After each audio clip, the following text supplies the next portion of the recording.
Bonjour, na bande nyonso. Au bazuli bako ya kolanda ngai na poko ya lelo. Merci na promesse otopesanaki na tongo, tolobaki tokutana na soir. C'est comme nalobaka toujours que chaque fois que naoza na occasion, temps, nakobanda ko poster ba actualité, na bana otinda ba vidéo, mais importance ezakaka ke boluka tout possible bo landanga na chaîne nanga. Desas TV que tu as bossé na otanga kombo chaîne na biso akala. DLM TV Loulou, bokoti bo s'abonner et vous s'abonner peut permettre à ce que oui ba ko zoba information et puis na ba sujet to ba ko partager. Donc tout à l'heure bo landa ngo na osengi pa na bino bo s'abonner, c'est comme j'ai dit, na bana otinda ngo souter na niveau ya intégralité parce que je me rends compte que bato mususu bazota la ka pamba mais bazo ko s'abonner té ça décourage un peu. Écoutez, je suis obligé. Hein. Il y a au Tinda quand même. Parce que je suis obligé de non, non, non, non. Tinda kaka. Ou ya vous en volonté à s'abonner à la chaîne, na yo à s'abonner. Mais souci à s'abonner à la chaîne peut permettre à ce que la chaîne soit toujours active.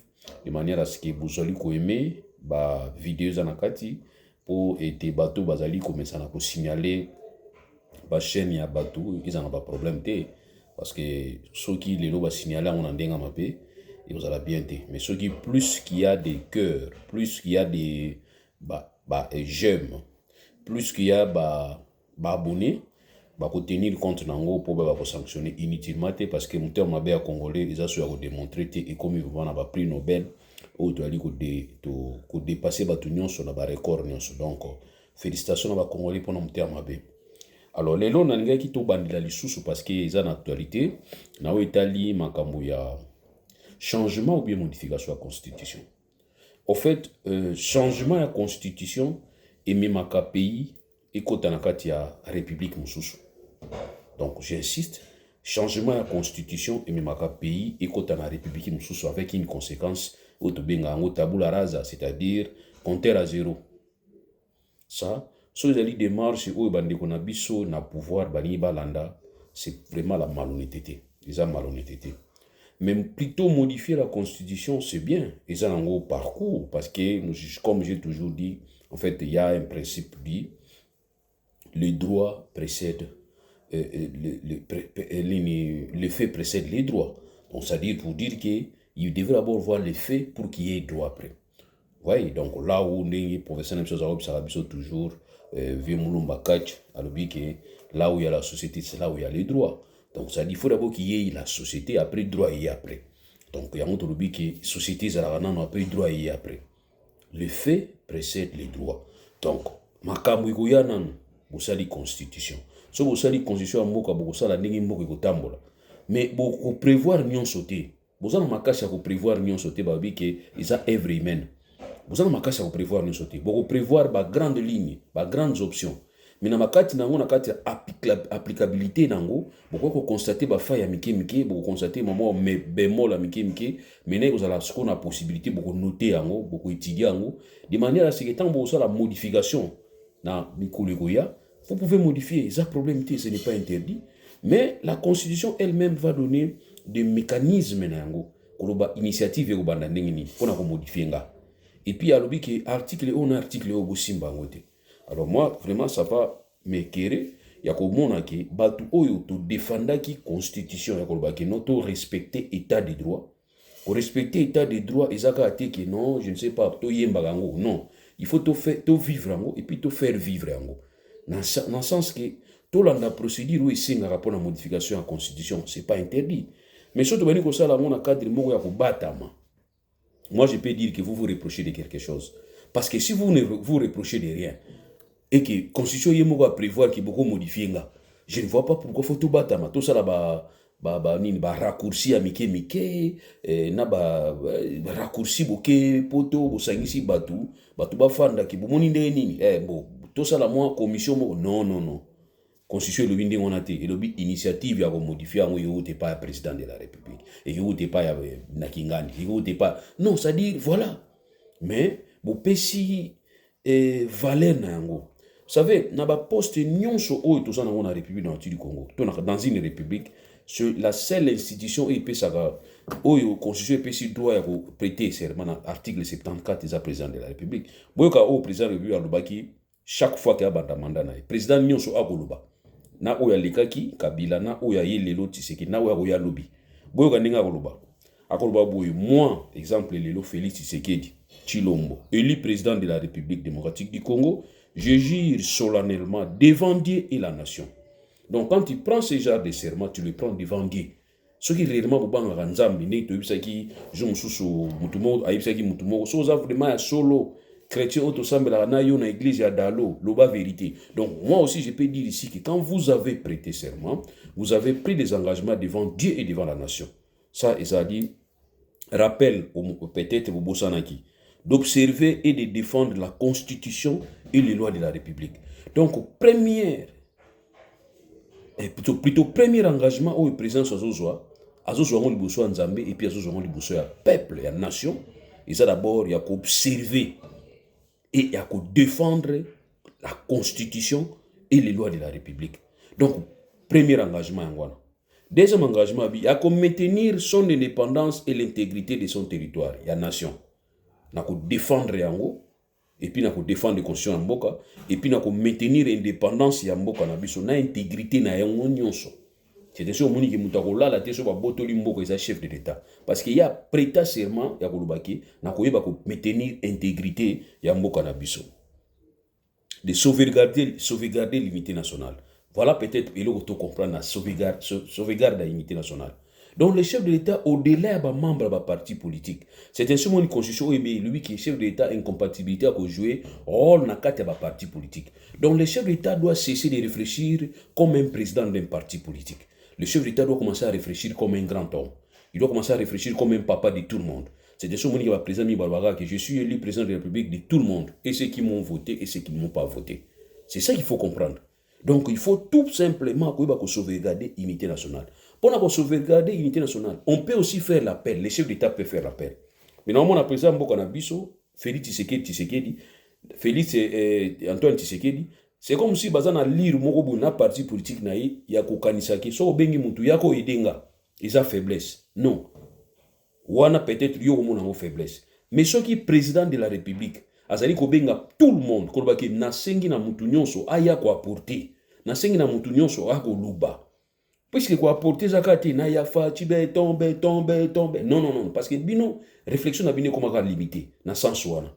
Donc quand il faut venir apporter pour mboka na yo, pour appel ya chef d'État na unité nationale, et ça fona yamba na loba souté, so na moni mabe na bi que c'est bon. Non. Biso Etienne Tshisekedi Alexis biso ne wana te. Olim sanga pardon.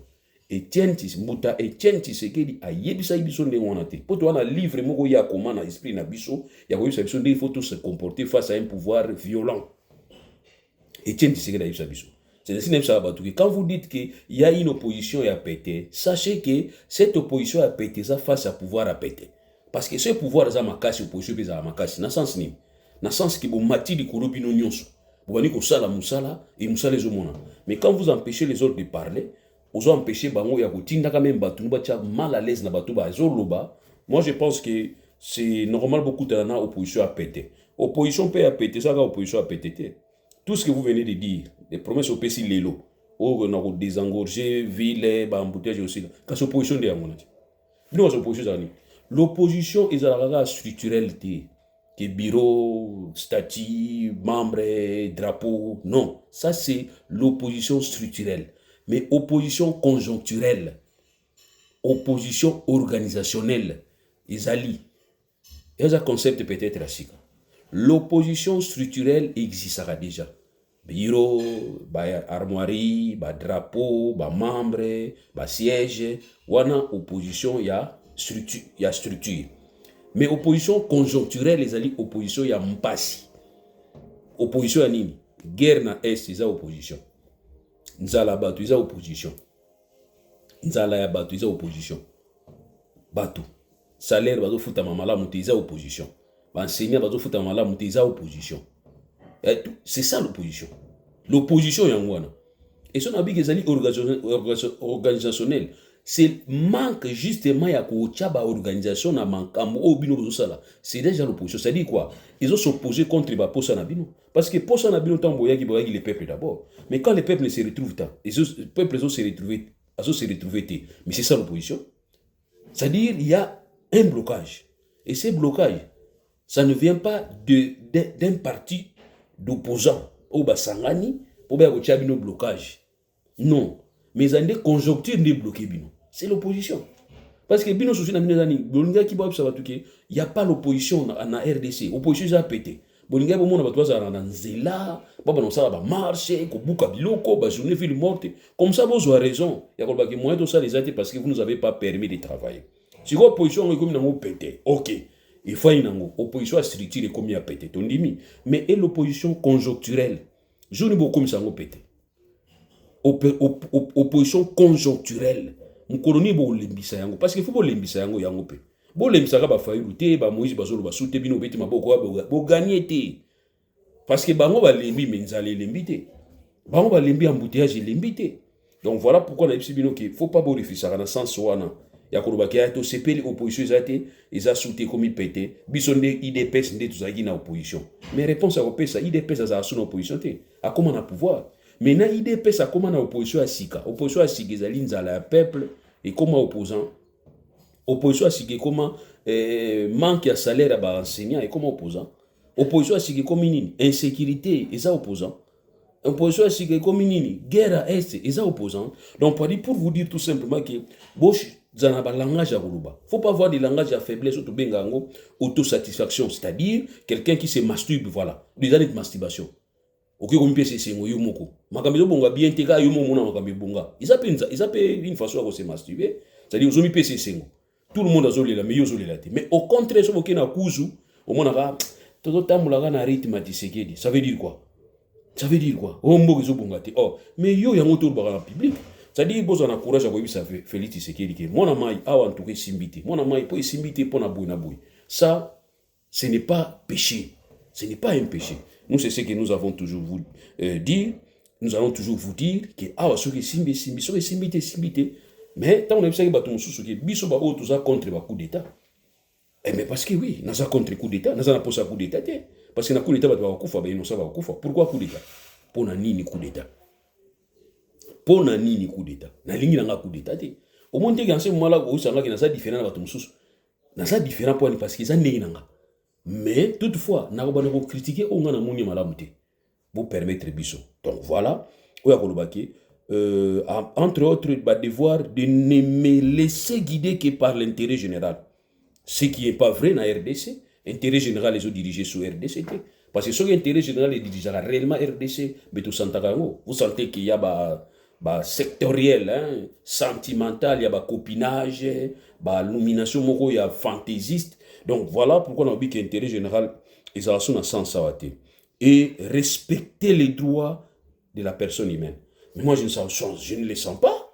Nazo senti nanga ngoté parce que quelqu'un qui critique le régime en place doit-il mériter azala incarcéré? Je ne pense pas. Hein? Tala parti mususu o ina le sala opposition te so les diriger et n'y aura pas opposant, je peux comprendre. Hein? Mais parti n'y a comme une opposition 37 ans. Bozu pouvoir et puis boni ko la ba opposant ba bazo ko lo langage moko na binoté ba baza ko soutenir opinion na binoté. C'est très méchant, franchement c'est très méchant. De consacrer toutes mes forces à la promotion du bien commun et de la paix. Voilà, c'est ce que nous vous demandons. Pour nous consacrer force na yomi c'est ça pour nous. Il faut au fond la do mso mike ko kanga kanga porte té. Mon bino bolingi tango benga batu boya.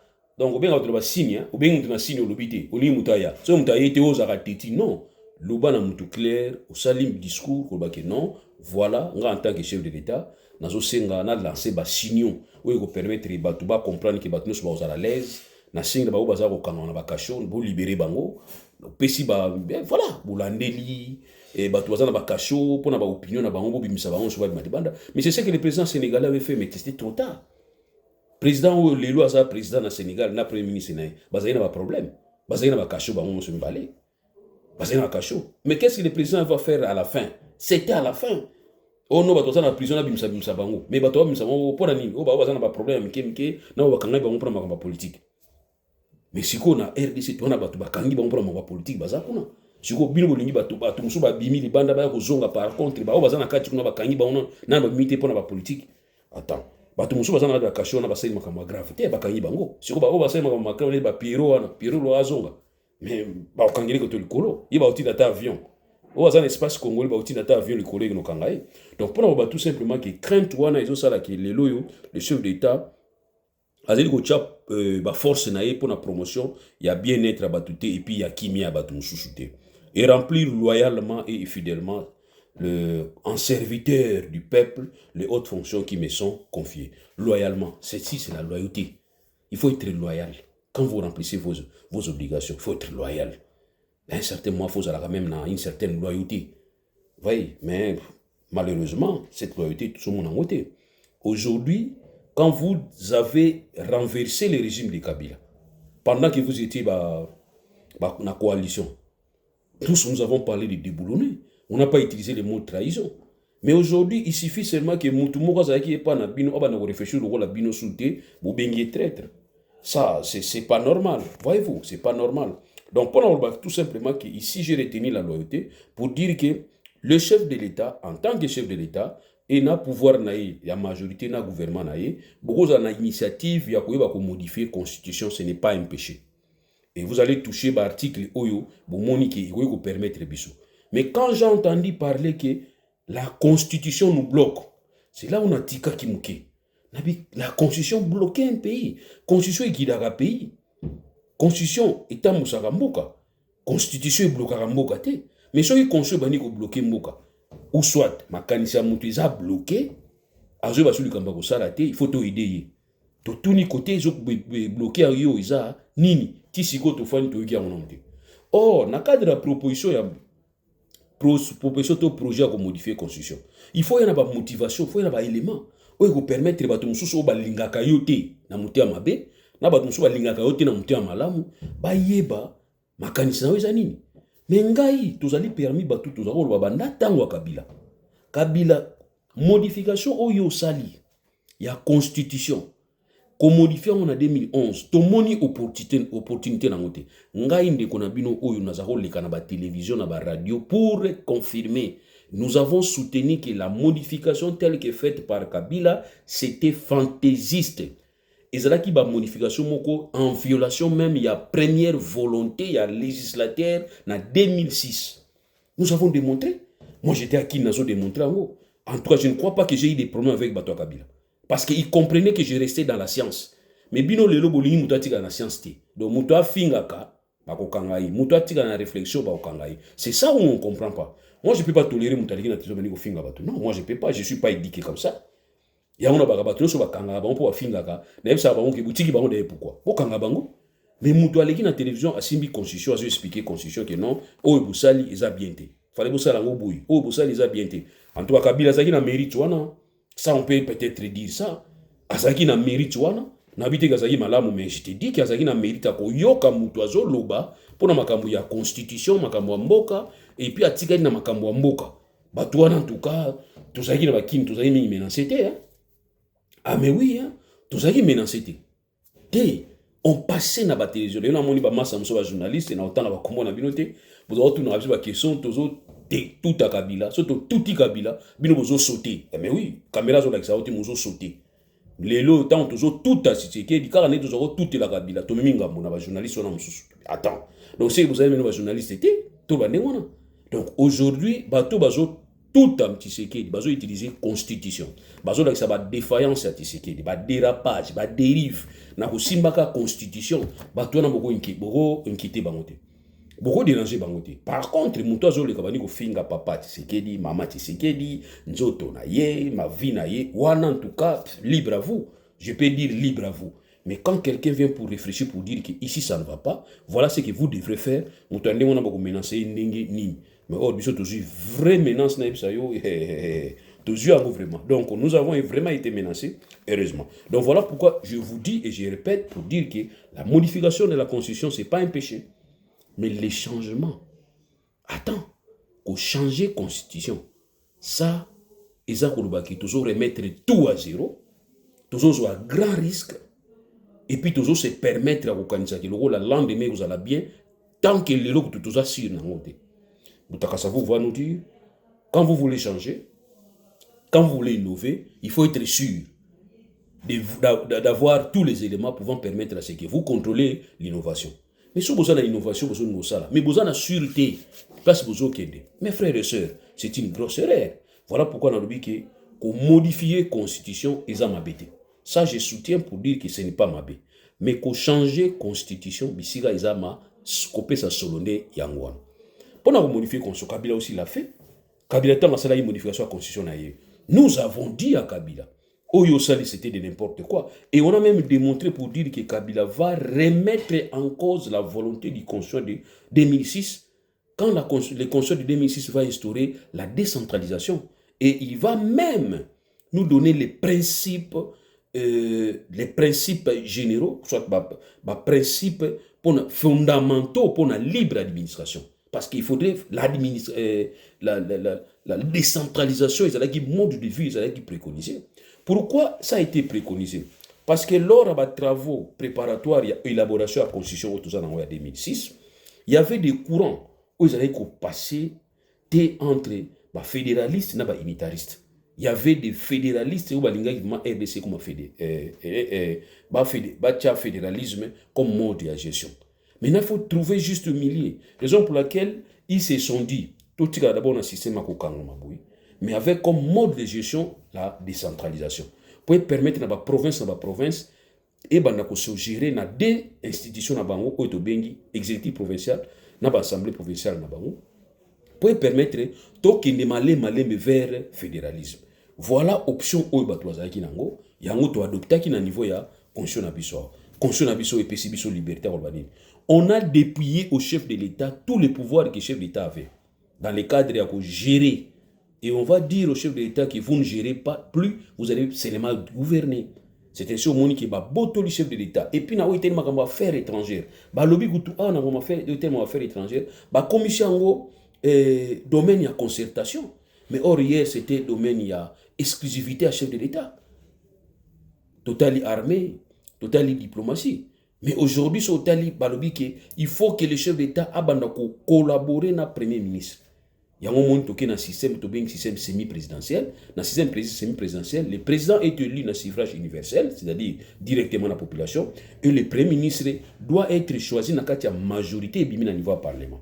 Et pour la législature, il y a deux scénarios. Le premier scénario, ils ont dit que le premier président de la République, va avoir la majorité, il y a parti à rafler la majorité, à le Premier ministre.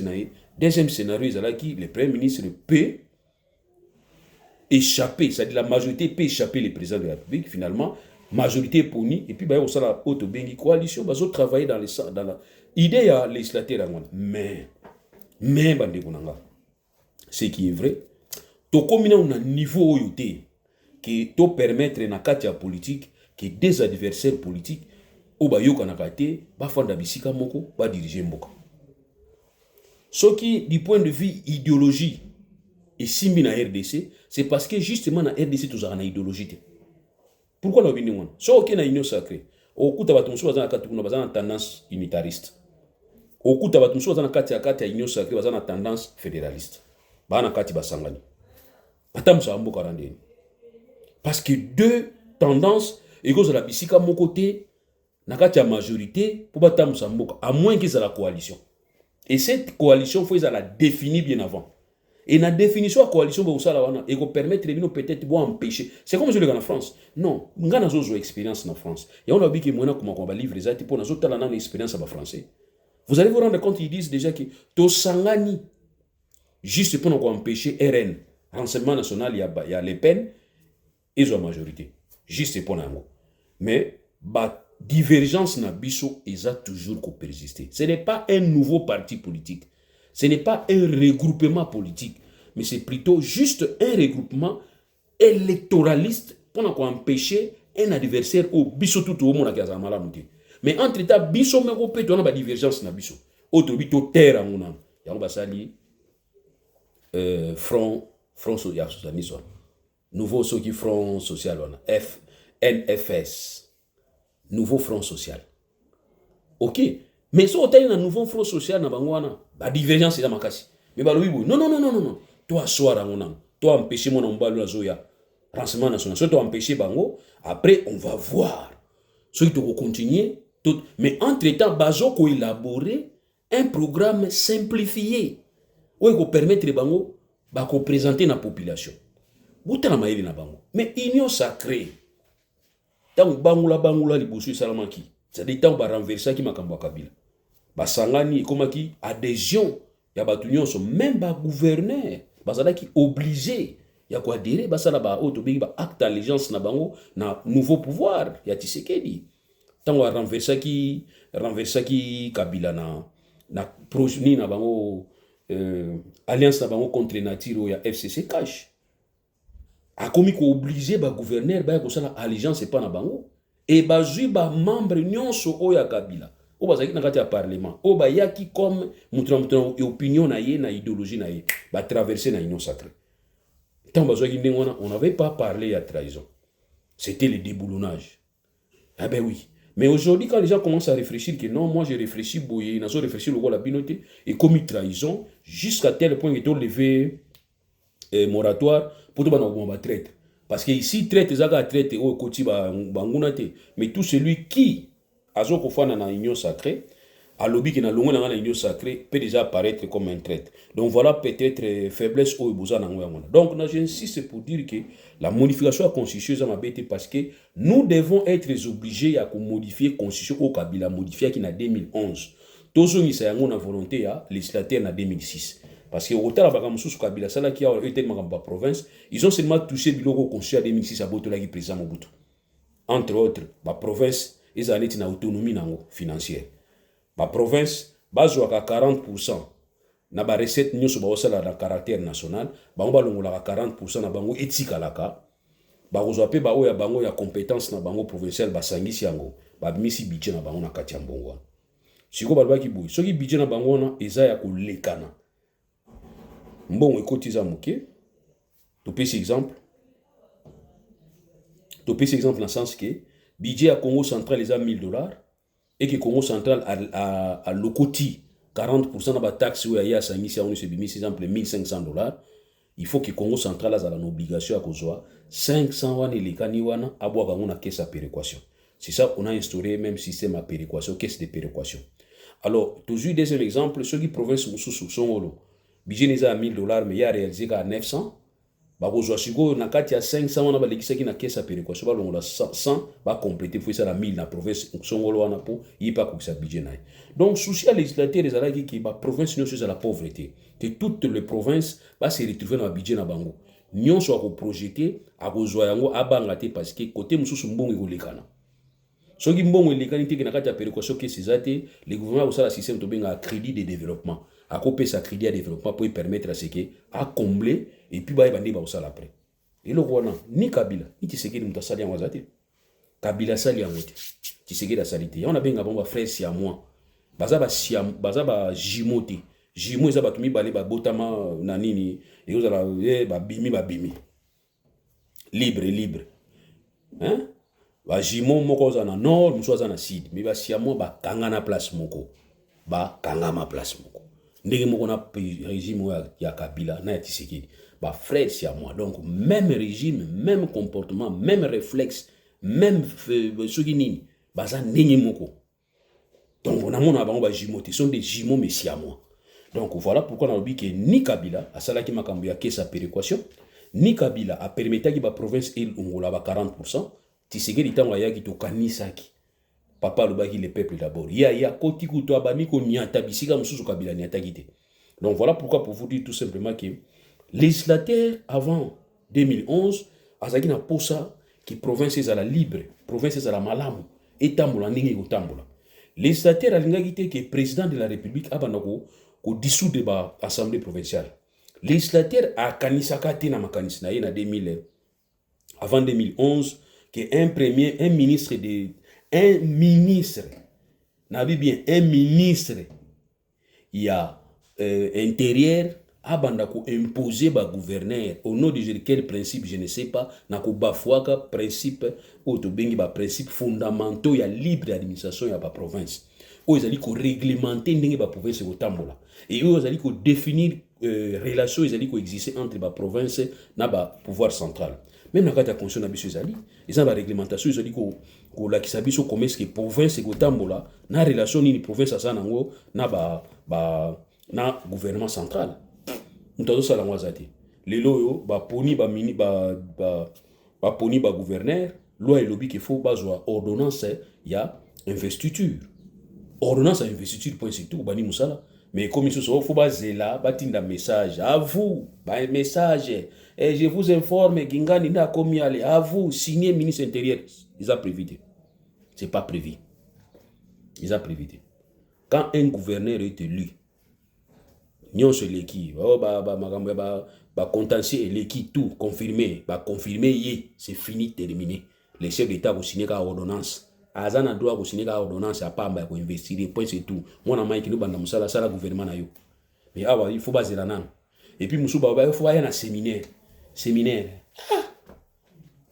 bino bo sa na séminaire ni bino yo ministre intérieur séminaire ni opesa ba gouverneur oui ça ba ni no oui ça ba est-ce que yon faut surveiller bango parce que l'assemblée provinciale na bango yo surveiller bango est-ce que yon to surveiller bango financièrement non nini ezali nini comment cour des comptes ezali ba parquet pe ba institutions spécialisées pe ezali inspection générale de la finance pe ezali a osala musana yo websa bango nini côté tali territorial ba inspecteur ya territorial bazakuna quel est le problème et nazana besoin na bino te bo banamisa na bino. Voilà, qu'est-ce qu'il faudrait leur dire. Mais maintenant, il faut encore attendre à ce que Bango Bakende Soussou et Paya, ministre intérieur, avec nous, oui, ça m'a bon, beaucoup mieux qu'on a beau y parti, n'a pas fait bouger, bon, faut que tindaka, donner vos autres bon wana, pas des macamizala qui kala, moi, tu peux savoir 40% ça, tu peux tirer la makele l'été, biso de mon pèse à gandam. Si vous êtes député provincial, boyez bien réalité, oui. Mais pourquoi voulez-vous poser pas la question? Vous avez un sénateur au bino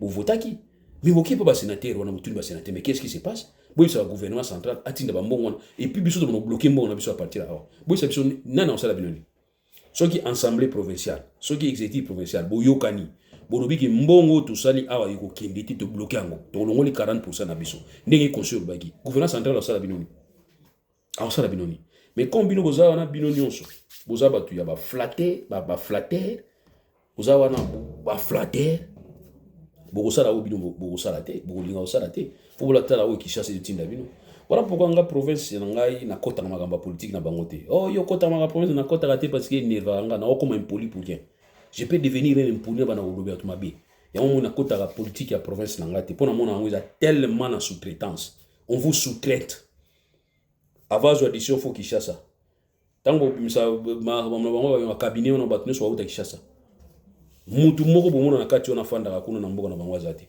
ba nomination na niveau province uta kishasa mais est-ce que vous n'avez pas des chômeurs vous devez avoir vos chômeurs na ba chômeurs na bino bozo ba chômeurs na bino chati donc voilà pourquoi on a dit que tout ça c'est un problème qui se demande à ce que tu va modifier constitution na biso ya 2000 o to za ngo lelo to modifier ngo to zongisa yango ndingi zalaki ça dit moi je ne parle même pas de la modification je parle seulement de remise en cause tout simplement quoi annuler modification ça m'a en 2011 tous ont ça na volonté au conscience avec nango et ben voilà tout total. Et deuxièmement je voudrais vous dire que je suis mal placé et je voudrais aussi dire à Félix Tshisekedi na régime na baza très mal placé les loba qui nous va modifier constitution baza mal placé mais toutefois comme yim tazo diriger za l'initiative wana akoloba ke nazaka ko joie idée nazo sa constitution des na 2006 to longola na biso modification ça m'a en 2011 mais or yé beaucoup remarqué ka olingati preuve olingati zani loi na bango ya statut ya président de la République biso senga ki yango tant Kabila sala ki yango tubisa na Kabila ko sala loi ote nous avons demandé à ce que loi oba yeba ko longola ngo to senga ki yango bon biso kanisa ni Tshisekedi ya ko longola ngo mais comme Tshisekedi pas zo profiter na loi parce qu'il pas comme ex-président azo boujangote comment président ya kala oya bafuta ka mbongo belindi ngwana et puis au salarié vous sentez pas que ça énerve réellement moi ça me commence à m'énerver les fonctionnaires travaillent bazo futa bango bien té mais un président ya kala a salarié ki kotanga par contre batu bazo sala mais ya ki ni kotanga et puis ceux na zui makanisi ba futa ka mbongo chaque fin du mois ba futa ka mbongo oye par bien azwaka mbongo yango te toyebi te soki asolo bien lokuta kuna tokoyeba ndenge mais loi prévoir quand même azala mbongo wana azwaka mbongo wana bon yo oli ozwa mbongo osalaka ta koyaka ta na basena tomonaka ta ozotravaille opesi mpe baide tomonaka mpe tozose référé na yo rien okende place ozoyo ntanga na yo c'est bien mona te otanga bafingi yo mpe trop mais bomoni te qu'à un certain moment tokopesa mbongo pour rien est-ce que Tshisekedi okozwa loi oyo te ochangeama loi oyo bokozwa ngo te bochangeama loi oyo ya kozala ex-président donc moto aza makasi ya kochanger loi en faveur na ye mais namona nanu mutu moko te a changer loi en désavantage na ye neti nga naza Tshisekedi lelo natali mbongai en tant que Tshisekedi namoni loi oyo na bosala mpona baancien président nasepelaka nango te faut na changer loi wana ochange yango ndeni te mbongo bopesaka baancien président ebele bona boye c'est trop bona boye c'est trop to réduire yango condition eza boye oréduire yango mais bato bakozwisa yango oza moto makasi mpona nini yo ozokoma lobi ancien président olongoli baavantage oyo okozwa lobi moto akobetela mbongo ye wana mais Tshisekedi atusha loi wana te atusha te donc akangama afanda tranquille alors mpona koyebisa bino tout simplement que quand vous voulez changer une règle pendant que bozobeta nano balle c'est de la malhonnêteté mais quand vous allez changer règle oyo ezo concerner directement moi je crois peut-être ça l'honnêteté donc vous devez être honnête koyebisa biso bolingi botoucher bapoint nini jusque là boyebisa biso te or tokochanger na bino très bien nous on refuse pas on peut modifier, mais vous allez toucher quel article? Dites-le nous, comme ça on va peut-être vous aider à comprendre, peut-être vous ne comprenez pas. On va vous faire comprendre facilement, parce que vous là, vous comprenez facilement, mais il faut vous expliquer beaucoup. Si vous n'êtes sûr de vous comprendre, vous comprenez facilement, mais il faut beaucoup d'explications. Alors, s'il y a des articles où vous qui ont dérangé réellement, on va débattre pour dire que oui, ça va, ça peut passer, ça ne passe pas. Voilà, c'est ce qui est important. Mais moi, je retiens que le professeur Mbata, un grand consolé Sambo qu'on a pu savoir que cette constitution, c'est la meilleure depuis 1960. Il y a des films, il y a des vidéos où Mbata a déclaré qu'il y a. Mais fort malheureusement, c'est le Mbata qui a été encore choisi pour changer, pour modifier, mais pour changer la constitution. Ça, c'est scandaleux, on ne peut pas admettre ça. Donc voilà pourquoi on a le but que modifier la constitution, c'est tout à fait normal, c'est tout à fait logique. Et le fait précède les droits. Nous avons fait au moins 20 ans, il faudrait quand même apporter, savoir des forces et des faiblesses de notre constitution. Mais la force de cette constitution, c'est quoi? Cette force réside du fait que elle a été élaborée par les belligérants. Elle a été élaborée par les gens qui ne s'aimaient pas. Ils se sont mis d'accord et ils ont élaboré cette constitution. C'est la raison pour laquelle cette constitution, aujourd'hui, nous a réunis.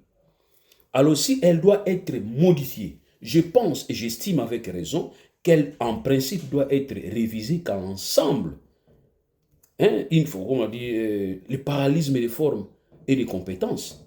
Donc, c'est-à-dire, il appartient à cela, ou soit modèle Obo Bandaki.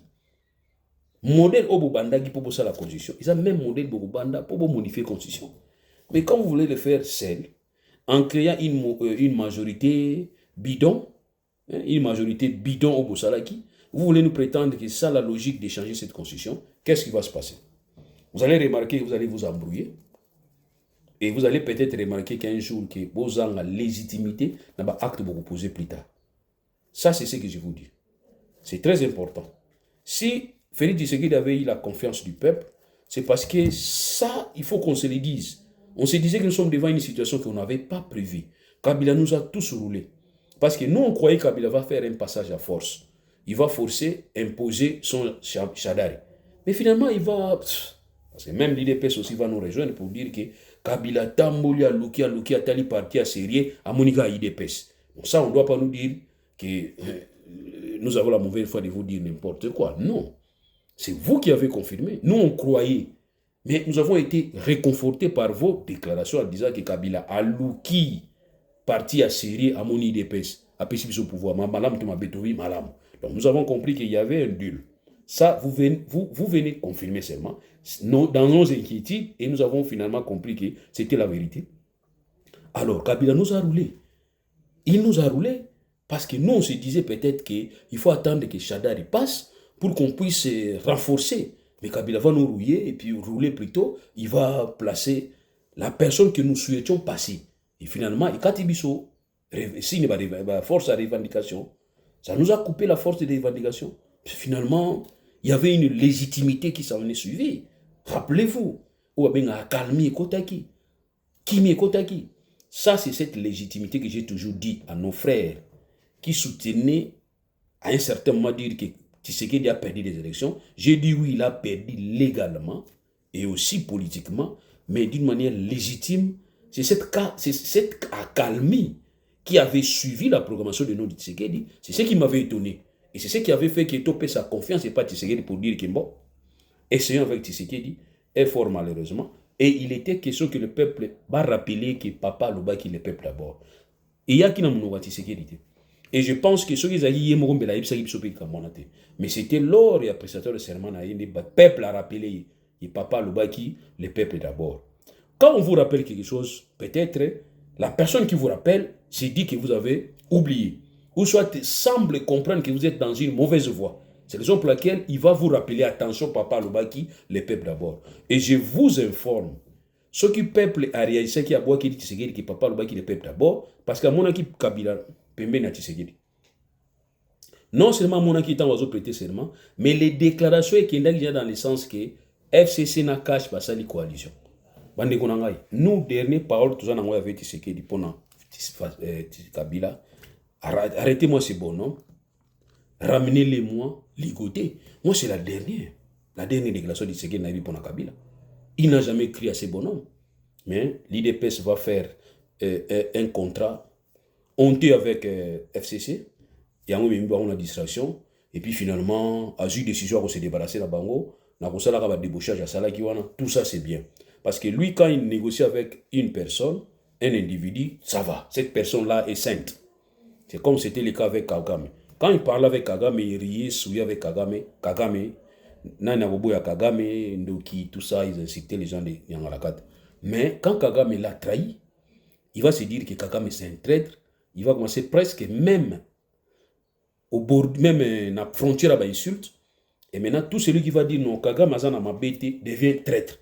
Voilà comment est-ce qu'ils réfléchissent. Donc, quand c'est lui qui voit c'est eux qui voient les saints. Quand c'est eux, ils voient les saints. Mais quand c'est vous qui dites qu'attention avec celui-là, il vous traite des traîtres.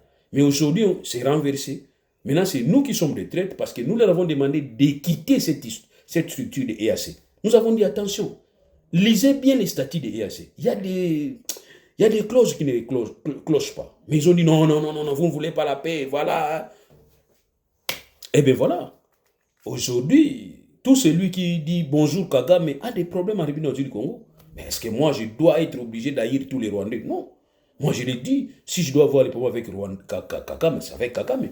Je n'aurai jamais les problèmes avec tous les Rwandais. Non, loin de moi. Mais quand tu dis ça en République du Congo, tu es traître. Donc ça dit que tu es utilisé. Ça fait, cette infraction d'intelligence avec l'ennemi, c'est difficile de défendre. Eh bien oui, moi je suis avocat, mais quand un de tes clients est poursuivi pour intelligence avec l'ennemi, même à l'époque à Mouzé, c'était il faut enlever la toge pour dire qu'il est fini, terminé, monsieur, tu es condamné, tu vas être condamné. Parce que c'est difficile d'abord d'éprouver l'infraction. Et comment défendre l'infraction qui est difficile d'éprouver? Le ministère public va te dire seulement non, dans ton téléphone, nous avons vu un numéro de Rwanda. Mais il faut savoir chercher. Celui-là, il est opposant à Paul Kagame ou bien ami à Paul Kagame, bien qu'il m'ait appelé. C'est ainsi, à un certain moment, moi, je faisais rire mes amis sur Facebook. Je leur disais que non, si tu es au Rwanda, ne m'appelez pas. Parce qu'il suffit que tu appelles quelqu'un, on tombe sur ton téléphone avec l'indicatif du Rwanda, et bien écoutez, tu es à l'intelligence avec l'ennemi. Donc voilà les infractions pareilles qu'on vous demande de défendre. Vous allez défendre comment? Et dans un tribunal où vous avez les chats qui est le juge président, il y a les greffiers qui est les chats, il y a le ministère public qui est les chats, et votre client c'est la souris. Mais attends, c'est fini, terminé, il va être bouffé. Donc, une souris ne peut pas prétendre avoir le droit devant un tribunal de constituer les chats. Ça, c'est impossible. Donc, c'est comme ça en République du Congo. Si du moins tu donnes les avis en disant qu'écoutez, moi, voilà ce que je pense, ça peut peut-être vous pousser à être considéré comme un traître. Parce que nous avons dit, nous devons commencer d'abord nous-mêmes à respecter les engagements pris. Comme ça, à ce moment-là, nous allons être différents avec des délinquants. Mais quand vous faites un arrangement avec un délinquant, et qui se fait que ce délinquant-là ne respecte pas ses engagements, toi, du moins de ton côté, tu as aussi l'obligation de ne pas respecter. Oui, ça, tu es libéré du respect. Mais attends, le respect libéré dans un contrat, mais pas dans la société. Il faut prouver à tout le monde que nous sommes quand même sérieux. Mais dans cet accord que nous avons toujours dit, l'accord 4 d'Addis Abeba, on va prévoir les recommandations pour tout le monde, y compris les pays frontaliers, y compris la RDC. Et la RDC respecte-t-elle ses engagements? Respecte-t-elle les recommandations? On a parlé de la décentralisation. Je viens de vous démontrer ici la décentralisation. Comment ça se passe en République du Congo? Comment est-ce que c'est bafoué en République du Congo?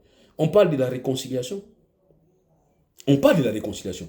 Parce qu'il y a respect de la décentralisation, réconciliation et quoi? Et la tolérance politique. Est-ce que nous sommes tolérants? Posez-vous la question. Vous êtes tolérant. Vous ne l'êtes pas. Vous ne supportez pas les débats. Vous ne supportez pas. Vous refusez. Tout celui qui dit qu'ici Félix a échoué, mais celui-là c'est un homme à battre. Ça c'est de l'intolérance. On ne peut pas continuer comme ça. Mais du moins, la tolérance fait que vous ayez la facilité d'argumenter avec celui qui ne vous croit pas. Mais voilà, vous argumentez. Mais ici en France, qu'est-ce que nous ne voyons pas? Un citoyen va dire au président en face, devant ses gardes de corps, que monsieur, tu es menteur. Tu es menteur. Monsieur, tu as échoué. Et le chef d'État, très souriant, très sportif, très calme, il répond, monsieur, j'ai traversé pour venir t'écouter parce que tu avais à me dire. Et si tu ne veux pas m'écouter, parce que moi je t'ai écouté, ah bien à ce moment-là, je vois que je perds mon temps. Là, c'est la réponse du président. Il y avait des gardes du corps.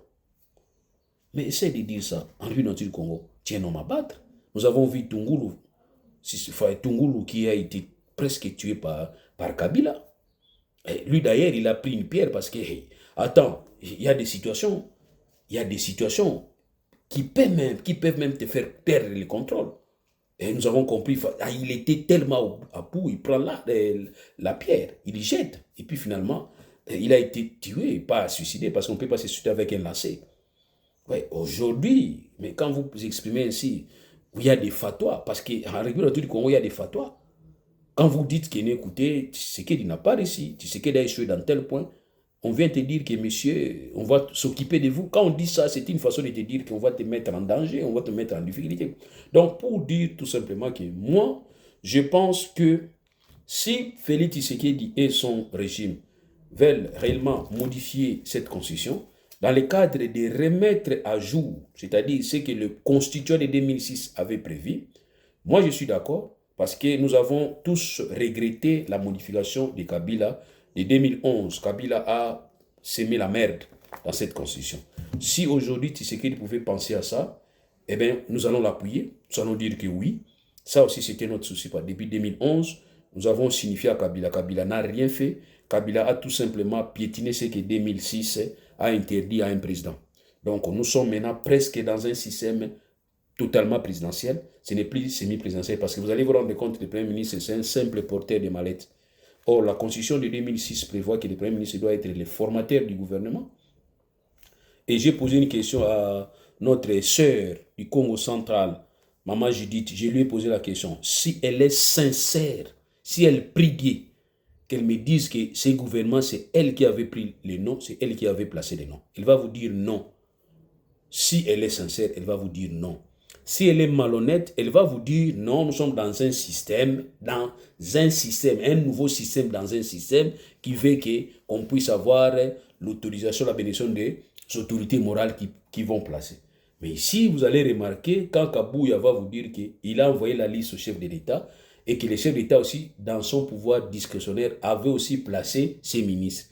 Donc, est-ce que la Constitution a prévu que le président va proposer à un premier ministre, les ministres à lui proposer, ou bien les chefs des partis politiques vont envoyer leur nom? Non, on dit que c'est le président, c'est le ministre qui propose.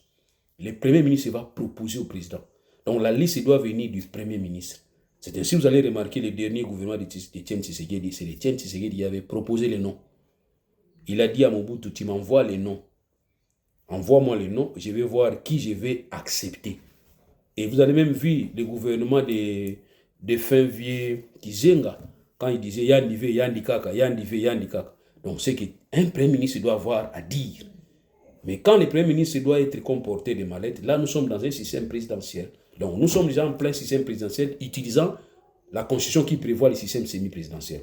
Ça, c'est pas normal. Donc, Félix Tshisekedi, si vous voulez changer la constitution, pour vous maintenir au pouvoir, accepte qu'on vous considère comme Mobutu. D'ailleurs, plus que Mobutu. On va vous considérer comme Mobutu. Parce que votre père, quand il disait à Mobutu, il faut avoir un nouveau cadre juridique, c'est parce que Etienne Tshisekedi Mulumba avait compris que Mobutu, on ne pouvait plus se référer à la constitution de Mobutu. Il faudrait un nouveau cadre juridique. Aujourd'hui, la Bible du Congo a un nouveau cadre juridique. C'est ce cadre juridique que nous devons respecter. Si vous estimez que ce cadre juridique ne répond pas par rapport à la réalité après 20 ans, c'est votre droit de proposer. Il ne faut pas aller en Belgique pour demander aux Belges, à nos compatriotes belges, Bolobinini, pour la constitution, nous avons ça la commission. La commission n'a pas prévu. La commission dit que l'initiative. Même si vous allez instituer votre commission, il fallait tout simplement dire que je vais prendre des dispositions telles que prévues par la Constitution et je reviendrai vers vous. C'est ça la réponse. Au lieu de dire que je vais faire une commission, et aujourd'hui nous savons qu'il y a une commission qui a été créée, entre autres mon vieux Mbata Iye, comme un constitutionnaliste, qui a pourtant défendu cette constitution en disant que c'est la meilleure constitution depuis 1960. Donc c'est de n'importe quoi. C'est ainsi, j'ai dit une fois, que les scientifiques, nous sommes appelés à ne pas être des politiciens actifs. Un scientifique doit rester au niveau de au niveau de la colline inspirée pour former.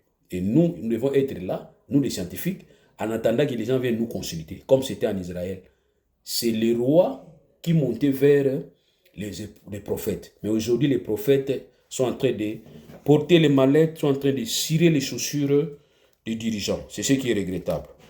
Alors, parlant décision, il y a Constant Moutamba sur des associations. Moi, je crois peut-être Constant Moutamba, c'est un jeune. Les jeunes sont très ambitieux, vous savez, les jeunes. Et puis la chaleur, la jeunesse. Voilà, je suis très, très d'accord avec lui. Bon.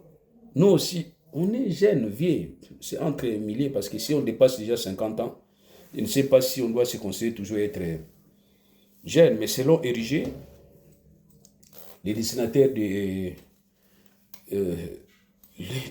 propriétaires des aventures des Tintins va dire qu'un jeune c'est de 7 à 77 ans. Bon, je ne sais pas, parce que moi je viens de dépasser les 50 ans, j'ai dépassé les 50 ans. Je ne sais pas si je suis encore jeune. Mais être jeune, s'il faut suivre Papa Wemba, défunt Papa Wemba, il a défini la jeunesse comme étant un état d'esprit. Parce que celui-là, il est né en 1949. Mais il est resté jeune, il est mort jeune. Donc pour dire que la jeunesse, c'est aussi cet état d'esprit. L'état d'esprit. Comment réfléchir? Parce qu'il y a des jeunes qui réfléchissent comme des vieillards. Il y a aussi des vieillards qui réfléchissent comme des jeunes, comme Papa Wemba. Celui-là est décédé comme un jeune.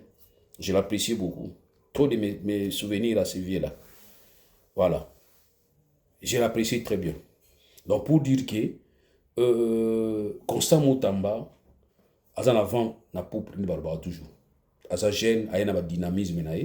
Mais je crains qu'il soit peut-être mal compris. Et je crains aussi qu'il soit menacé par les jeunes. Et aussi, il va être mis en difficulté par des vieux. Ça, il faut dire que c'est ainsi, il y a certaines choses à éviter en haut, mais à poser des actes. Comment vous devez vous la remise des prises? Au bani ko beta masolo ya kone nanga Constant Moutamba. Ngala mona ba remise des prises monsieur sala mabani ba pays mususu. Bisika ka neti nazao. Nazo makili lo biso sala ka remise des prises ça dit quoi? Vous sali état des liens, vous vérifiez biloko, vous tali ba document nyonso, ba o ekoti yangoyo, o isa en traitement yangoyo, c'est fini, vous signez, c'est fini. OK. Journaliste a toutes nos questions. Mais est-ce que vous avez obligé bino bo ngomo na micro te poil? Est-ce que vous avez obligé de répondre? Non. Non.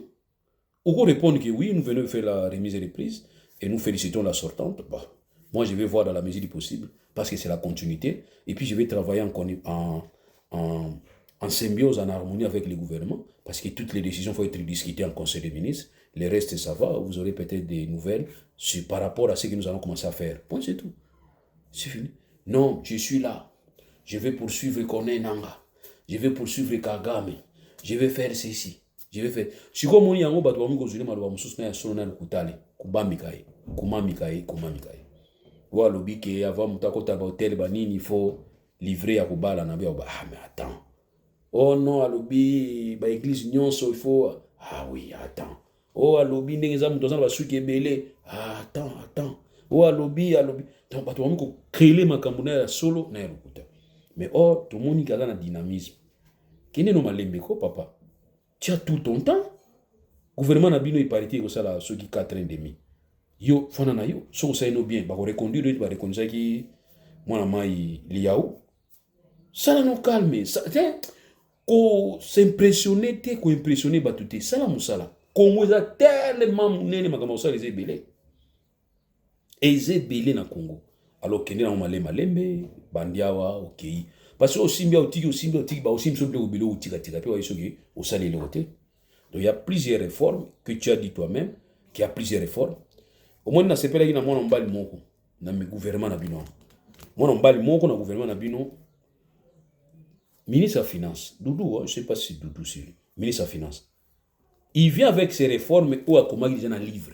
N'attend un livre ne wana. Donc ça dit monsieur, excellence monsieur le ministre il y a finance. Soko sali makambo yomo comment il y a un livre no wana. Tu peux aider les gens. À condition que vous appelez la moralité, na mutia malamu. Pourquoi ça dit ça bateau? C'est comme ça. Donc Constant, tu viens avec déjà une expertise en tant qu'avocat. Tant que ça là, ko impressionner batouté. Ma bien monsieur avocat tout ça neni. Tout l'inga ko ba momo ko makasi po batu banga non. Sois yo. Hein, sois tranquille, sois cool avec profil bas. Oyo moni ko sala, osali. Et puis tika ba mkambo ko communication, toko sala boy, toko sala non. Banda ko sala mala moko, on a fait ceci. Papa bozo ki malé. Donc voilà. Ouais makamba ba association. Ba F90 so tali bien, ils a dit ka ba acquisition de réception en fait. Ils a formulaire ba signaka ba acquisition réception aux F90 numéro formulaire wana. Ya monde sali ki ba organisation mingi e ba na ko fonctionner na RDC en attendant personnalité juridique. Mais problème à suspendre yango parce que l'association mingi bazana yango. Posez-vous la question, est-ce que l'association wana bazana yango basuka wana bango moko ou bien bazana ba OP ba pesa ba mbongo tilelo ba ozela ba personnalité juridique na bango ibimaka te. C'est ça la question qu'il faut poser. C'est ça la question qu'il faut poser. Est-ce que na kosuka wana F90 wana volonté na bango moko ou bien bizapi volonté pe administration to lenteur l'administration. Ba muso ba futa ba frénion soti na personnalité juridique le bazaka na F90. So zo yuna salaka wana izaka yango. Ba muso fa na bango ndemona. Ça aussi c'est un vrai problème. Deuxième problème, il y a l'association. Bonotika ba asbel na bonotika ba stati na bino. Mais yoba ke ba stati na bino botika wana izaka ba stati mo permettre mutamta ba devoir na ina droit na. J'ai la nette impression que biso ba membre ba association te ba ga ba droit na biso ba devoir na biso te. Mais association na peut travailler fo mbongo. Mbongo yuta ba cotisation ba membre non. Yo moko za on ça va combien? Dépose en association tu la munu makeleli. Combien on paie ça en cotisation? Posez-vous la question. Tu donnes quoi? Tu donnes combien?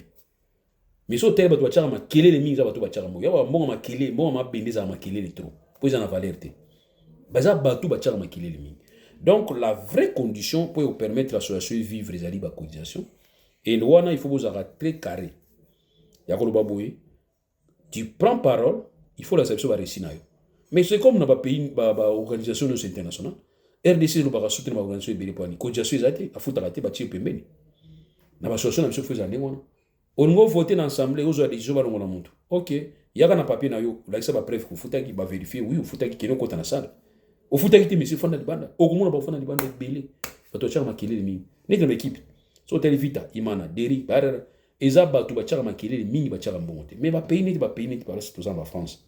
Au senti, baso ba carte ba carte bazo futa ba mbongo na bango et puis basala ba cotisation na bango ba supporter ba oteka ba Varese et Varese ba so maoka na maison na bango mais bino Varese ba so maona kato na siku na Varese a des ring eux uti na Chine ba komi pe ba komi da même so ba komi des ring te ba komi so des ring pour ni chinois komi on erreur mais or ba maison na bino pe a des ring to ya vita ba so appelle maison na Victoire wana bateka ka biloko ya vita ngai nakumisaka vita na kosombaka na maison ya vita na réussi pwani e permettre nga na yebaki mbongo na kotisi na kati kuna business ndi yango na te bokamaka teke oh non basombi joueur moko na poto 60 millions de dollars natunaka zana dollar wana ba dollar ba 60 millions ba francs congolais oui dollar o ba kozwa nani Mbappé aki kobeta na nini basombeli ye lupangu ba mutu ndenge wana ndenge na kondima te ata solo ne bukana ta elongwa. Mais bino ba joueur na bino bazaka bato nzala poani parce que à un certain moment bato bazo contribuer te. Donc l'association il faut que contribution ba membres ils ont vraiment une contribution pour permettre à ce que bato ba pesa mbongo na ba membres ba kende ko vivre. C'est ainsi ndina lobaki par rapport à moi flash à moké na ngina côté la wana je pense que chef de l'État alinga gazo msabiso na système et que abana ko nommer ye moko ba gouverneur place na ko choquer moké ndi amwana. Moi je na makanisi nanga na fandi calme na zo kanisa akoza na erreur te mais façon de zo présenter nguna obanga pour na mona leko ako toucher pe point moko boya ko bake non mutawa tshele ba mandat nenga lingi place na zo bangili ndi amwana. Mais pour na kotiki loko moi malamu pour modifier conscience na biso pour na intérêt Congo na mona o mabeti. Mais il suffit que ozala honnête, loyal. Ce qui est vrai, avec les systèmes, il y a la décentralisation, tu as une maturité. Oyo, Abdoulaye Wadabagi, la maturité politique, tout ça, les Congolais, tu as une maturité. Vous allez vous rendre compte que même les députés provinciaux, toujours, nous avons des difficultés. Dans l'andi, les commissaires, les conseillers communaux. Moko lobiki ono mbongo na biso abuna boy muso lobiki muso azawana moi mbongo wana ba kopesa biso na somba ta sabato bien ba conseiller muso azawana ba chemise bien te wana mutawala ba ndingona conseiller communal atimbeli na commune wana batinda mbongo me bango azwa mbongo te batumboki baki no funda burumesa bengi bozonga boya to yokana bakeba yokana bachaki 50 millions de francs so 50 millions de francs congolais pour fonctionner bango par mois et par année zo banate bake ko solo la pour apesa bango mbongo na bango ndam bande ko nanga mibali bande ko nanga basi. Quand vous avez déjà un monsieur pareil qui dit qu'il n'a pas une bonne chemise et puis il est sûr qu'il a azana sapato moko etengama na ngodi sali so une sapato etengama seke ba coordonner ba bayi na bango yango yango etengami mutande wana botie na poste mais non ba corrompre même la promesse. La promesse. C'est ainsi l'année passée, sur le procureur général près à cour à cassation va ouvrir un dossier contre Congo central pour la élection Isalamaka na ba député babi ki ba yakimbongo. Ozo comprendre? Yango bomoni kabuya ba ki tomi pesela ki ba wa biso po ba yaka opesa ba mbongo. Mon frère na poto na oyo kangote. Mweni solona na yo kwa watambukite ki ba bangi la député ba siko bango baza ba ange biso ndi ba démon bien comment na ba comportement. Attends, c'est que nous avons un problème, nous sommes nous-mêmes sorciers, nous ne sommes pas ensorcelés. Comment ozo banga député na bino ki ba ko corrompre yi yango to mi pesele déjà wana pona yi abiki zana ngo corruption te mais ami peseli motivation en tout cas non voilà bande konanga isala nga pasi kokanisa ki isala nga pasi yango moni na ba pays mususu ba seli système moko ya ba système moko ya ba bien oni c'est-à-dire ba sali système moko boye mutua avant ba tia yo leka il faut batala pe famille na yo famille c'est important abeza na chemise bien te mutande wana azana chemise bien te so bani musala ba chemise nyonso ya banini ba nini yo ba chemise à cher akono somba po za complexé mutu muso amonaka ba $100 na so ba l'équipe ba changer bon a simba ngona mute beaucoup monsieur député provincial beaucoup monsieur conseiller municipal beaucoup monsieur député national mutu ande wana un vrai muyibi ata yibana mute me yeba ke beaucoup commissaire na monde moko akokoma muyibi. Donc voilà, pour nous savoir tout simplement que moi je pense que nommer le gouverneur et pas le président de la République, ils ont m'embêté. Comme ça, qu'on se le dise, l'administration, la décentralisation est simbité, échoué. Échoué pour nous, parce que tu as la maturité politique. Parce que ceux qui considèrent que ça a facilité, on a pour la province. Mais or, les provinces sont tombées pour Kinshasa. Et puis la province est tombée pour na bateau toujours tina na ba province baza batu moko bakoki koluka vite.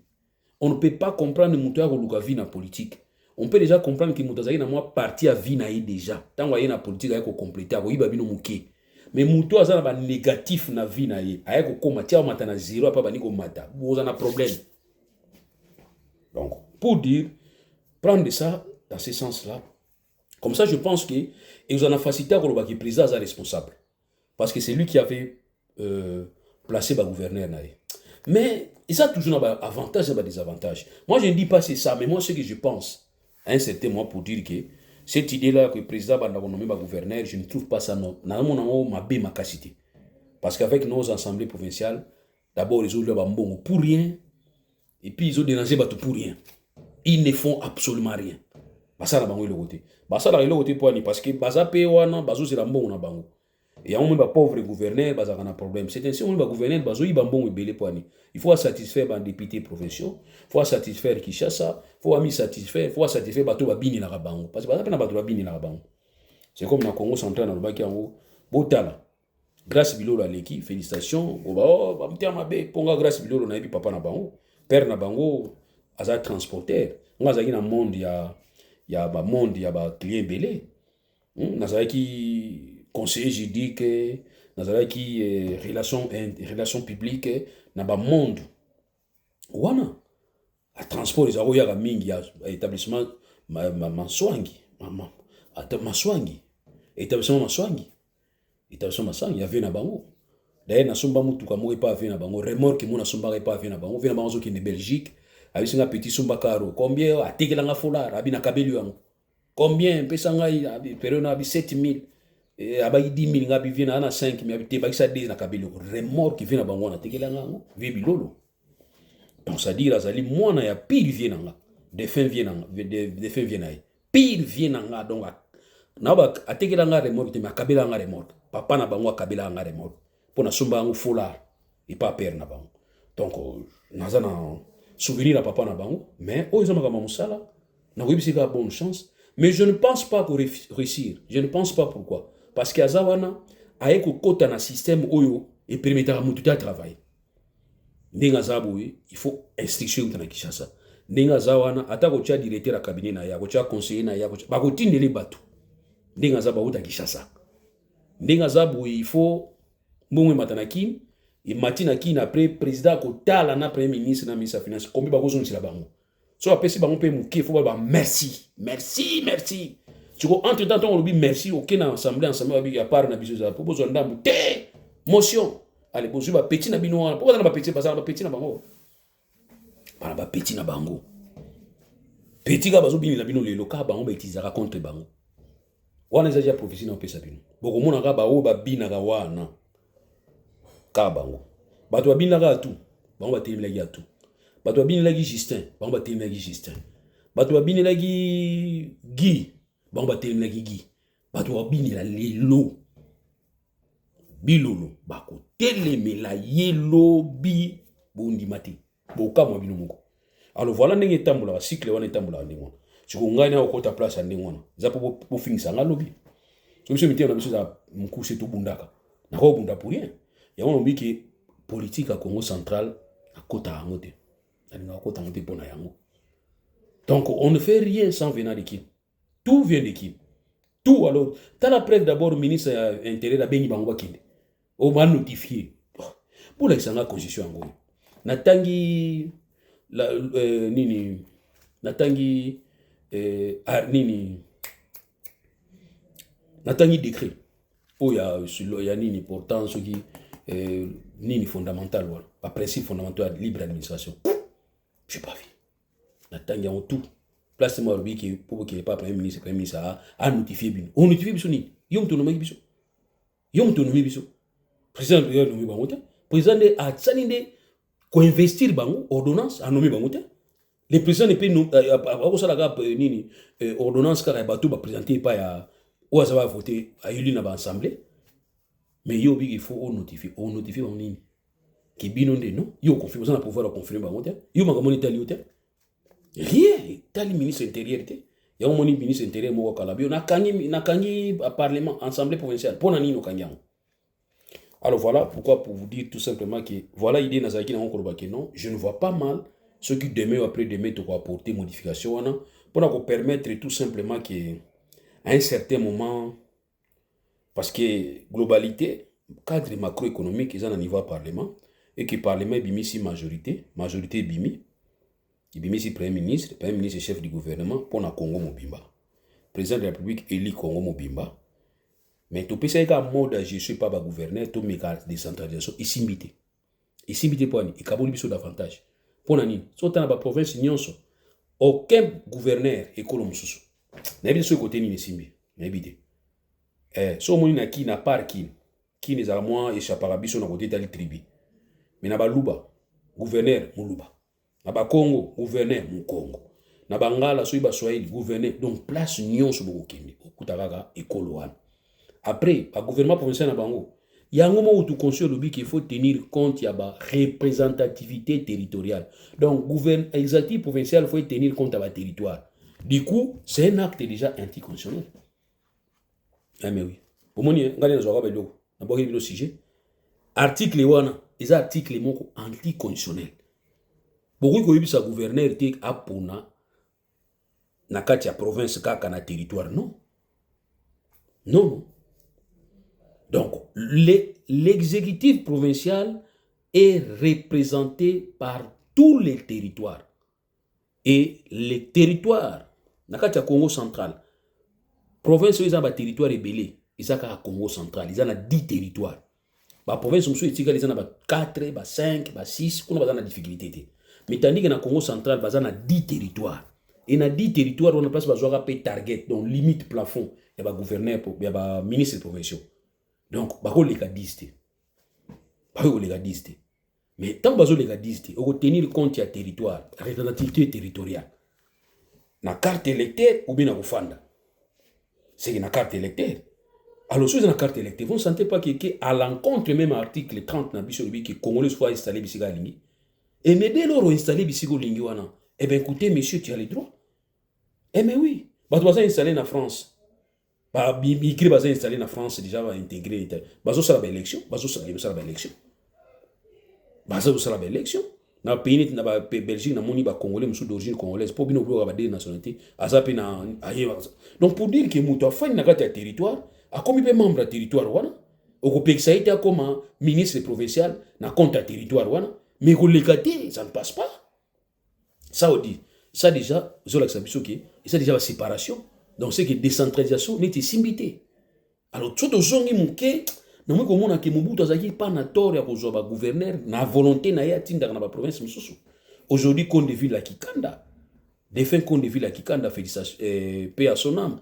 Les lois impactent qui jusqu'à ce que les lois en fait avant qu'on comme sénateur na compte ya qui dans nord Kivu. Ça va. Vina biso mukamba ya Tanzemba. Il wana ko pesa candidature na yena niveau Équateur, ba toujours makele na si ba tout mais non. Vient on impacter mingi côté Équateur qui côté mboka na ye. Kuna ba pesa confiance. Donc tous sont en esprit wana o to benga ki en la territoriale de non originaire. Moi je suis d'accord de ça. Donc pour dire que il y a des articles où to bouger. Mais sauf que ko sala on a mo ko bata makoyoka nga soni c'est que quelque part tu te reproches de quelque chose, tu sais qui dit. Quelle que soit modification au salama, quelle que soit modification ça dans la condition d'abisso, il faut que Félix Tshisekedi Tshilombo, moi na Etienne Tshisekedi Ami Lubake, je ne vais pas être bénéficiaire nango. Mais je vais tout simplement apporter tout en gardant ma position ya kopé ça pour la 3e fois mandaté parce que le ngana pekisa yi Kabila. Donc voilà pourquoi na ba yi na ba association bomoni que cotisation eza pasi. Pour pesa rabino cotisation té botika fiera ko chama kelele na kati ba bino ba membre ba constitution ba kati ba membre ba ya association wana. Botika muto za na facilité. Or, si vous avez déjà un président qui a la facilité de vous dire que non, écoutez, moi je prends ça en charge et je vais payer celui, vous pouvez ça possibilité à ça la comité naïe, directeur, ou à travailler na bango comme ça, bateau na bako répondre pas naïe. Parce que moi je ne peux pas comprendre que yo poni muto na yo, ou tcheye telle place, c'est autant où il y a joué, ou il pas nanga parce que naza président na répondre. Non. C'est ainsi au moment que mandat ya chef de l'État et vous allez un peu la difficulté à attaquer ceux qui gouverneur ya mboka wana aza ko kota na logique ya présidenté et ceux qui gouverneur zo kota na logique ya présidenté c'est tout simplement parce que gouverneur wana bazo pone pas batu mususu ils ont l'exabiso temps Mais or, ceux qui gouverneur à Simbi bien talé, pour l'ongolaï, ngam na l'ongolaï, ça va être facile pour ngana l'ongolaï. Parce qu'il n'a pas qu'à répondre pas nanga. Mais avec le temps, nous avons remarqué que Batinon se Félix, c'est qu'il a tchakata wa sa mabe Félix n'a battu la kabango. Vraiment. Yo si c'est ma jeunesse boire na mayaza alinga ngote. Yé mante okufa, nous vivons ensemble, nous mourons ensemble. Alors merci beaucoup pour s'abonner. Prochainement, na koloba susu. Et voilà, pour s'abonner, on a lingi bolongo la place bozana c'est trop. Bon mata comme ça permettre ngai na zana courage. Sinon, si on a mon nanga bo abonné na binoté na biki lelo ils a ceux qui 105. Mais curieusement tout côté là moi belé, mais au moins abonné mais ça 105 personnes. Ceux qui mati na ngote na osuka a na ba na souté. Voilà, on va vérifier. Si on a mon qui mati après na ba na. Allez, merci, bonne soirée, na zumi notami. Merci.